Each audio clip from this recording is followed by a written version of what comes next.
Hello everyone, আসসালামু আলাইকুম। সবাইকে ওয়েলকাম জানাচ্ছি নতুন আরেকটি রেসিপি দেখার জন্য। আজকে আমি চিংড়ি মাছের বড়া বানাবো।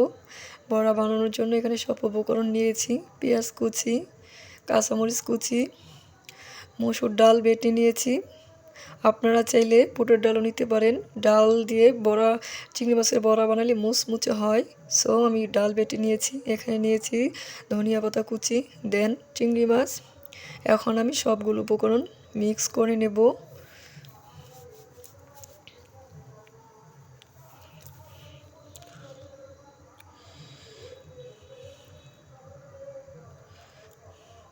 এক চামচ হলুদের গুঁড়া, এক চামচ মরিচের গুঁড়া, হাফ চা চামচ জিরার গুঁড়া, এক চা চামচ আদা রসুন বাটা, স্বাদ মতো লবণ, ধনিয়া পাতা কুচি। এখন এগুলোকে আমি মেখে নেব।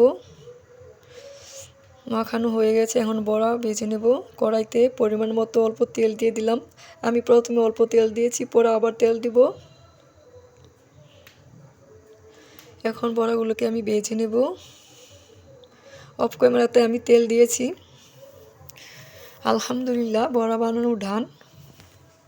এখন নামিয়ে পরিবেশন করে নেব।